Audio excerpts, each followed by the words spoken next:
지역주택조합은 그 땅의 소유자가 아닙니다. 아니죠. 네. 그렇기 때문에 여기서 모든 문제와 위험성이 다 발생하는 겁니다. 내 집 마련의 꿈을 키우는 분들에게 아주 좋은 수단이 바로 이 지역주택조합원이 되는 것입니다. 자, 조성 원가의 집을 받을 수 있다는 건데 실제로 성공 사례도 많이 나오고 있습니다. 하지만 이 위험성도 크고 또 당하는 분들도 많습니다. 자, 오늘 특별히 이 문제에 정통한 분을 모시고 한번 얘기를 들어볼까 합니다. 김진구 변호사님 나오셨습니다. 안녕하세요. 네, 안녕하세요. 김진구 변호사라고 합니다. 저는 이제 변호사로서 부동산 쪽에 지금 계속 커리어를 쌓고 있고요. 네. 또 이제 경제살롱이라는 이제 공부 모임이 있습니다. 네, 그래서 거기서 변호사, 세무사, 감정평가사 등 이제 전문직들이 같이 공부도 하고 또 내 집 마련도 기획하는 이런 모임을 운영하고 있습니다. 아주 재테크에 능통하신 변호사님 같습니다. 네, 변호사 중에서는 괜찮습니다. 그러시군요. 네. 자, 오늘 주제가 이제 지역주택조합이라는 건데요. 자, 어떤 겁니까? 지역주택조합은 이제 일정 지역에 거주하고 있는 무주택자들이 이제 조합원을 결성해서 내 집 마련할 수 있는 제도입니다. 일반적인 매매보다는 훨씬 더 저렴한 가격에 내 집 마련할 수 있고요. 특히나 이제 토지 매입 단계에서부터 조합원들이 참여를 하기 때문에 일반적인 것보단 저렴하게 본인의 어떤 집을 소유할 수 있게끔 해주는 제도입니다. 실제로 성공 사례들이 좀 나오고 있습니까? 생각보다 성공 사례가 굉장히 많은데요. 그래요? 일단 지역주택조합 하면은 처음 인식하는 게 이제 원수에게 추천하라 네. 뭐 이렇게 말을 많이 네. 하거든요. 그 말인즉슨 망한다 항상. 지주택 투자하면 망한다 이런 사례가 굉장히 많은 걸로 사람들이 알고 있는데 의외로 성공 사례가 굉장히 많습니다. 네. 제가 이제 거주하는 지역이 이제 동작구 서초구 사이인데요. 네. 동작구가 혹시 지주택의 성지라고 불리는 거 아시나요 혹시? 그래요. 광고는 많이 하는 거 봤습니다. 네. 동작구 이쪽에 지역주택조합으로 성공적으로 아파트가 이제 준공된 경우 굉장히 많아서요. 네. 예를 들면은 현대 엔지니어링이라는 회사 아시죠? 힐스테이트라는 이제 브랜드를 갖고 있는 건설사인데요. 이 건설사가 지금까지 이제 한 1만 3천 세대 정도를 성공적으로 지역주택조합을 통해서 아파트를 만들어 왔습니다. 특히나 예를 들면은 상도동에 있는 상도 힐스테이트가 굉장히 유명한데요. 그렇군요. 네, 거기도 지주택으로 한 거군요. 그러면. 네, 맞습니다. 네네. 자, 이렇게 뭐 성공 사례들이 많이 나오고 있는데 일단 성공할 수 있는 거는 이 제도의 뭐 장점 같은 게 있습니까? 서두에 말씀드렸다시피 제일 중요한 거는 무주택자들 또 서민들이 좀 저렴한 가격에 내 집 마련을 할 수 있는 제도입니다.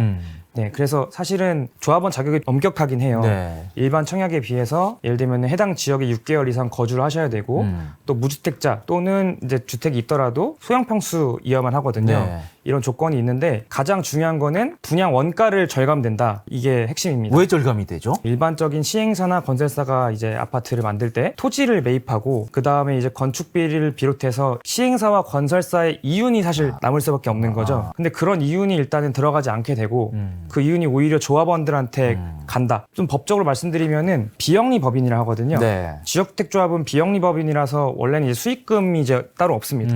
그래서 그런 아파트의 원가를 획기적으로 줄일 수 있는 것이고요. 한마디 이윤 없이 그냥 조성 원가에 자기 그렇죠. 아파트를 자기들이 짓는 거군요. 그러니까. 네, 맞습니다. 네. 그것뿐만 아니라 또 흔히 말하는 재개발, 재건축이랑 비슷한 면이 있긴 한데 네. 이것보다 훨씬 더 조금 시간이 단축될 수가 있어요. 재개발이나 재건축은 어쨌든 간에 국가의 사업시행인가를 받는데 좀 오래 걸릴 수도 있고 네.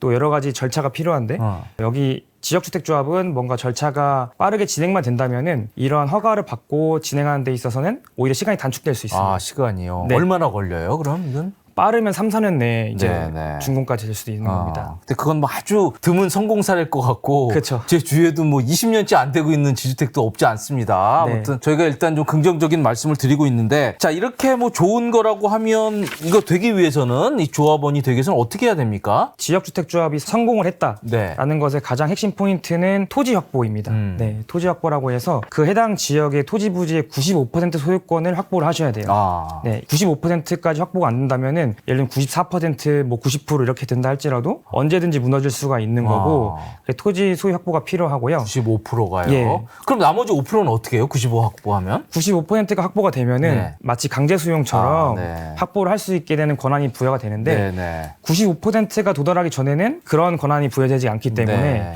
예를 들면은 사업계획 승인을 하거든요. 요게 95% 소유권 확보가 되면은 사업계획 승인이 나는데 그 전에 승인 단계에서는 이제 100%이 지역주택조합이 성공했다라고 보장할 수가 없는 거죠. 네. 예. 하지만 뭐 95% 확보한 다음에 들어가기엔 좀 늦는 거죠. 그 전에 들어가야 되는 거죠. 그렇죠. 그래야지 네. 이제 조금 더 수익도 수익을 볼 수 있고 그런 거잖아요. 예, 맞습니다. 자, 근데 변호사님, 우리가 뭐 재개발, 재건축도 있잖아요. 예, 예. 요거 지역주택조합 좀 말도 어렵습니다. 지주택이라고 그냥 하겠습니다. 지주택과 재개발, 재건축이 좀 비슷하기도 한 것 같은데 예. 차이점이 뭐가 있어요? 예. 사실은 거의 육안상으로는 똑같다고 보셔도 되거든요. 네. 이제 재개발 재건축이든 지역주택 사업이든 일단 낡은 동네를 이제 새롭게 탈바꿈시키는 그렇죠. 거죠. 네. 보통 뭐 예를 들면 재개발이라고 하면은 빌라촌, 낙후된 뭐 달동네를 싹 다 갈아엎어서 새 아파트를 짓는 건데 네. 다만 이제 실제로는 진짜 천지 차이라고 할 정도로 엄청난 차이가 있는데요. 재개발 재건축은 기본적으로 조합원들이 해당 지역의 토지 소유자입니다. 재건축 같은 경우는 이제 아파트를 부시고 새로 짓는 건데 아파트 소유자들이 모여서 재건축을 하는 거고 그렇죠. 재개발 같은 경우는 빌라가 되겠지만 빌라의 어떤 건축물 소유자든지 토지 소유자가 있는 겁니다. 그렇죠. 하지만 지역주택조합은 그 땅의 소유자가 아닙니다. 아니죠. 네, 아니고 아예 이제 그 땅의 소유권 확보부터가 이제 시작 단계라고 네. 보시면 되고요. 그렇기 때문에 여기서 모든 문제와 위험성이 다 발생하는 겁니다. 95% 소유권을 확보를 해야지 사업계획 승인이 나고 그 전에도 이제 토지 사용 권원이라고 해서 토지 사용 승낙서 이런 게 또 80% 요건을 갖춰야지 절차가 진행이 되는데 네. 재개발 재건축과 완전히 다른 점은 95% 소유권 확보가 안 된다면은 완전히 엎어질 수가 있는 겁니다. 는 거죠. 예. 흔히들 이제 재개발도 오래 걸린다고 많이 하거든요. 네. 뭐 예를 들면은 뭐 흑성 뉴타운, 노량진 뉴타운 이런 뉴타운들이 있잖아요. 이런 재개발 뉴타운 지역에서 재개발이 지연되는 경우도 굉장히 많아요. 일반 네, 재개발도. 네. 지연이 되면은 당연히 투자자들은 상당한 피해를 볼 수도 있는데 네. 이러한 일반적인 재개발의 피해랑 지역주택조합의 피해는 천지 차이입니다. 네. 일반 재개발은 그냥 시간이 늦어지는 건데 뭐 10년이 걸리고 20년이 걸리더라도 내가 소유권 자체가 없어지는 건 아니니까. 그렇죠. 언젠간 되겠죠. 그렇죠. 언젠간 네. 되겠다. 네.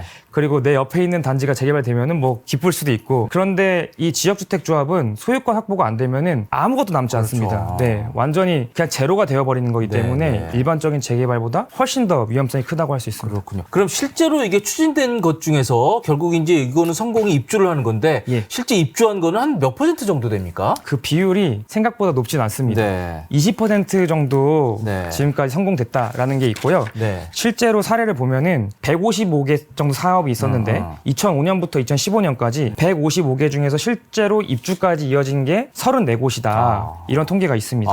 실제로 가구 수로 따지면요. 7만 5천 가구 중에서 단 15,000가구만 입주에 성공했습니다. 그럼 나머지 거의 7, 80%는 입주가 안 됐다는 거고 네. 이거는 뭐 그냥 손해가 아니라 네. 완전히 이제 그렇죠. 아무것도 얻지 못하는 결과가 발생한 겁니다. 자, 잘만 하면 굉장히 좋은 제도인데 이 위험성도 만만치가 않다. 지금까지 저희가 이 지역주택조합에 대한 잠정 결론인데요. 진짜 중요한 정보는 저희가 다음 편 영상으로 이어지도록 하겠습니다. 지금까지 시청해주셔서 감사드립니다.